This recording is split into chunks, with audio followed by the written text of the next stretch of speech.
Sokola, mendoni që ky veprim i autoriteteve turke po themi,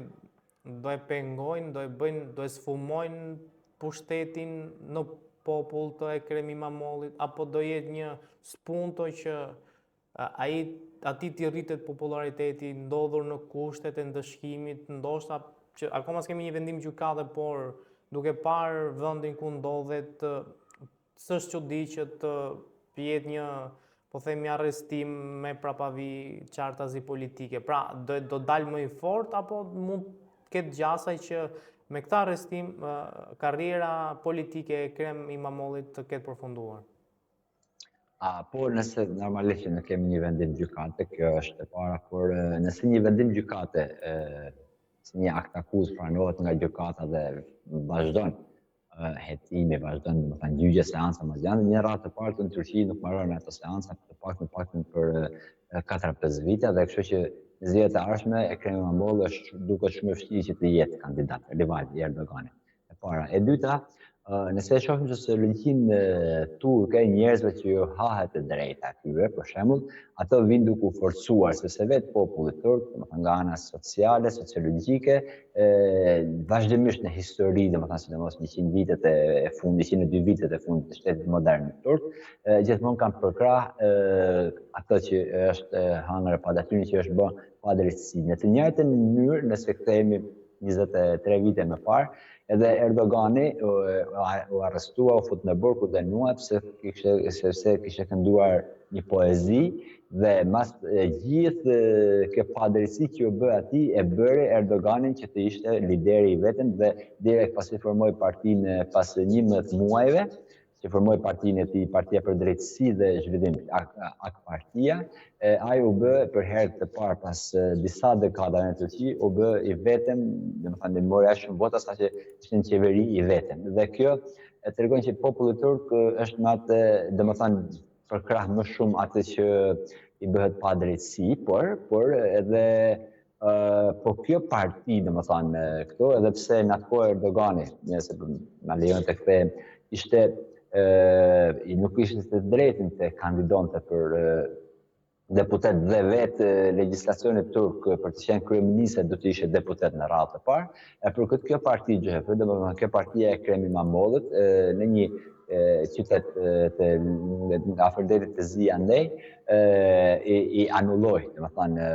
zgjedhjet, dhe në atë qytet u bën përsëri zgjedhje pas 3 muajve, dhe kjo CHP, partia e Ekrem Imamollit, ja dha të drejtën Erdoganit të kandidojë si deputet dhe të bëhet deputet, dhe u bë deputet e pastaj kryeministër. Domethënë është një gjë që sipas opozitës, kjo këtë Erdogan që ka bërë Erdogan në fakt nuk ka bërë partia e tij, ka bërë partia e Ekrem Imamollit, dhe të njëjtën gjë që ja kanë bërë të tjerët Erdogan tani po ja bën Ekrem Imamollit, por pyetja që thotë do të thënë edhe kjo që si do ta komandoj këtë periudhë, domethënë opozita turke, po ashtu edhe pozita, sepse nëse e shohim, domethënë për herë të parë, siç e thashë pak më shpart, që për herë të parë që presidenti Erdogan për një gjë jetike në Turqi, domethënë nuk ka fol ende, dhe kanë kaluar 24 orë. Dhe kjo le pikë pyetje, me sa shohim domethënë në mentalitet, domethënë në televizionet turke, në komentet e kolegëve tanë, thonë që Erdogani po mat edhe pulsin e popullit, domethënë se si do ta shoh, dhe nëse populli kthehet kundra, që siç e thash pak më parë, se është ndaluar të bëhen protesta deri ditën e hënë, domethënë deri të dielën në darkë, përsëritje populli ka qenë përjashta. Dhe Erdogani shef, nëse shef Erdogani që përkthej çdo gjë kundra atij, domethënë ai do t'ia lënë fare një ministri, do t'ia lënë fare një prokurori, sepse këtë metodë ka Erdogani, domethënë të 20 sa vitet në qeveri, kur gjërat kanë shkuar shumë keq, i ka lënë të ecin, domethënë për së keqi, pastaj ka thënë që ka qenë Fethullah Güleni, ka qenë Gezi Park, ka qenë armiku, është Amerika, nuk na don bota, dhe këtë ditë ta përdor Erdogani. Në fakt, kjo varet se si do ta konsolidojnë vetë me votuesin në popullin turk, qoftë qeveria, po qoftë edhe opozita. Sokol, parë këto 24 orët e para, si mendon ti, ka gjasaj që popullit ketë një lloj reagimi shumë të fuqishëm që ta detyrojë Erdoganin që të marrë një lloj tërheqje siç e thatë dhe ju për t'ia lënë pastaj faj një prokurori gjykatësi, një ministri? Normalisht një gjë e tillë është hera e parë që ndodh në këtë sferë, domethënë sferë politike që të arrestohet kryetari më i madh i bashkisë, kryetari i bashkisë më të madhe të Turqisë, është hera e parë në Turqi, por gjithsesi nëse njohun politikën turke që një çerek shekulli që jam këtu, mund ta them këtë që mos reagimi i Erdoganit ose tregon ose do t'ja lënë fajin dikujt, domethënë do të ikun disa ministra ose disa gjyqtarë, prefekta apo në drejtor policisë, ose në të kundërtën, po lënë që të shfaqet çdo gjë për jashtë dhe pastaj përdor forcën e policisë që këtë ka përdorur vazhdimisht, domethënë qoftë në Gezi Park, në kohën e FET-os, në fushët ushtarake, në të gjitha, edhe këtë domethënë është një gjë që është shumë e vështirë që të themi që Erdogani pas 3 ditë do bëj këtë apo do bëj këtë. Siç kur themi domethënë për Trumpi që do bëj ashtu, do bëj ashtu, domethënë nuk e dim çfarë do të ndërë. Pas 2 orë flet tjetër gjë, edhe Erdogani është një po vetë heshtja e Erdoganit lën të kuptojë domethënë që me të vërtetë tashmë ai ka kuptuar që problemet sociale në Turqi, problemet ekonomike janë kolosale. Vetëm për 24 orët e fundit bursa turke ka humbur 7% pikë, po ashtu edhe vlera e lirës turke ka humbur 8 deri në 12% ka rënë. Domethënë edhe kjo është po ashtu edhe Banka Qendrore në prononcime zyrtare të ditës së sotme ishin që dje për të mbrojtur mos rëndjen e lirës turke, Banka Qendrore turke ka futur në treg mbi 9 miliard dollar nga rezervat e veta dhe sa do t'ja arrisin që ta mbajnë domethënë në këtë sistem. Tash Erdogani duhet të shohin këto të gjitha, por duhet ta them edhe këtë me sa e njoh edhe personalisht vetë presidentin zotin Erdogan që është i pa imagjinueshëm edhe pse normalisht ka këshilltarët, ka ministrat e fortë, ka të gjitha në dorë, por gjithsesi atë vendimin e jep personalisht dhe si mund të reagojë Erdogani me këtë, normalisht që na duhet ditë, domethënë të paktën deri të hënën ose deri të hënën maksimumi 4 ditë para burgim janë me ligjin turk, por nëse mund të mbarojnë punë sot prokuroria dhe mund të arrestojnë Ekrem İmamoğlu'n, masanet seriozisht do të jetë gjëra që edhe të pa imagjinueshme deri më sot, domethënë në politikën turke, qoftë nga ana e Erdoganit, por qoftë nga ana edhe opozitës, sepse opozita është e përbetuar që nuk do të rrijë brenda, pra do të dalë për jashtë të kërkojë të drejtën e vet. Atë të jetë një dinamo që do të japi forcë kësaj dhe këtë dinamo do ta shtypi Erdogani me forcat policore ushtarake, kjo do ta shohim, por duke pa edhe gjendjen sociale dhe problemet jetike, domethënë ekonomike tek populli, besoj që ose të paktën mendoj tani për tani, nëse masë mund të ndryshojnë vetë rrethanat, por mendoj që Erdogani do t'i lejë edhe ca ditë që të shohë reagimin e tyre dhe gjithsesi edhe nëse arrestohet Ekrem İmamoğlu, por edhe nëse nuk arrestohet, do të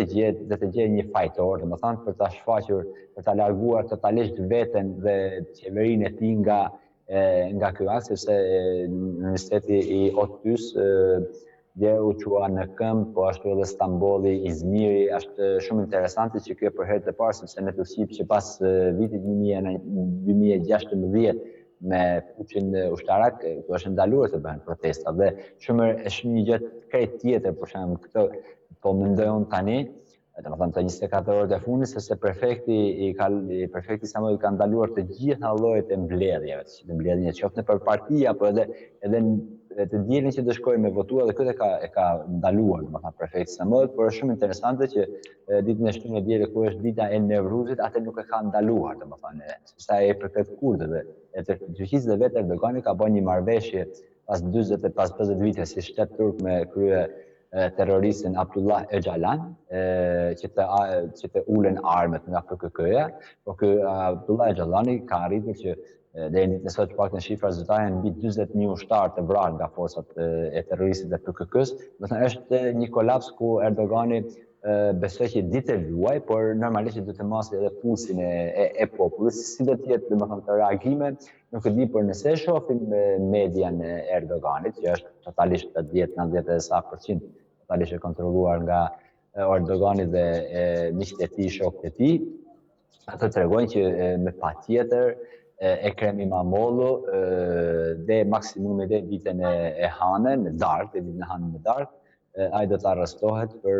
krye organizator i terrorizmit në Turqi. Dhe nëse masanej ndodh kjo, do të flasim ndoshta krejt gjëra të tjera. Sokol, kam dhe një pyetje të fundit. Ne kemi parë që ka pasur një miqësi të kryetarit Bashkisë Stambollit Ekrem İmamoğlu me kryebashkiakun e Tiranës zotin Veliaj. Dhe për ironi të fatit ose jo, të dy janë prapahekurave. Ju thatë dhe folë pak më përpara lidhur me prapavin që çoi në arrestimin e kryetarit Bashkisë Stambollit.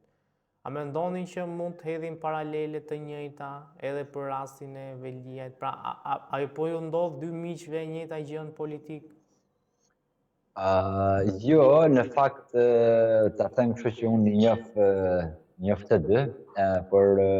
njoh të dy edhe personalisht. Kam pas muhabet me të, kam qenë shumë herë përkthyesi i të dyve, kanë një ndër përkthyesat ndoshta edhe ndër më të mirët në Turqi, po them ndoshta më mirë, por ndër më të mirët dhe kam qenë në gjitha nivelet e marrëdhënieve Shqipëri, Kosovë, Turqi, domethënë po thuaç që nga presidentat, ministrat, të gjitha llojet e institucioneve dhe normalisht që nuk mund të shohim një vijë paralele me këtë, sepse një kryetar i Bashkisë Stambollit kur vjen për shembull, kur vjen në Tiranë, ka do takoj kryetarin e Bashkisë Kukshit, jo, do të takoj të Tiranës. Domethënë dhe kjo është normale, sepse ne në Shqipëri vetëm bashki kemi Tiranën, të tjerat janë komuna, siç e thënë ata në Kosovë. Dhe në Stamboll normalisht që pavarësisht se nuk është kryeqyteti i Turqisë, por gjithsesi kryetari i Bashkisë është shumë i rëndësishëm, edhe pse në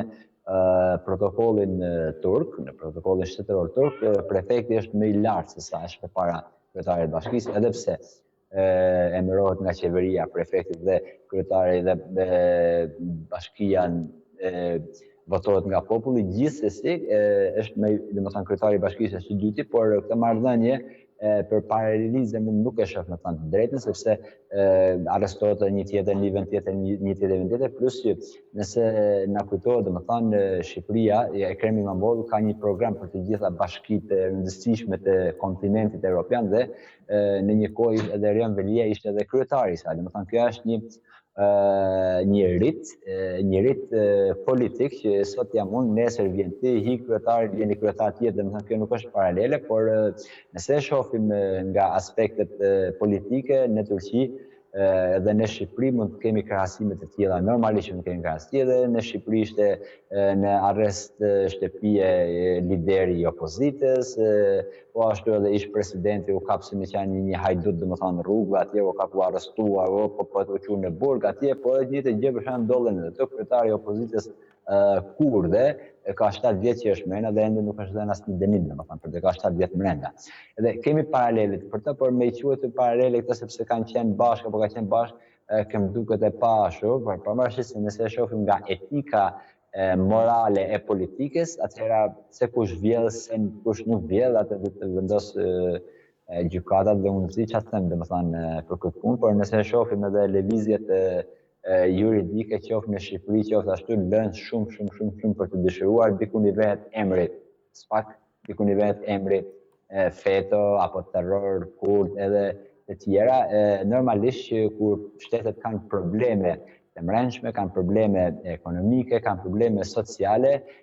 duhet ta eksportojnë krizën e tyre. Domethënë dhe kjo është normale si për Shqipërinë, si për Turqinë, sepse do të thënë kjo që nuk kemi vende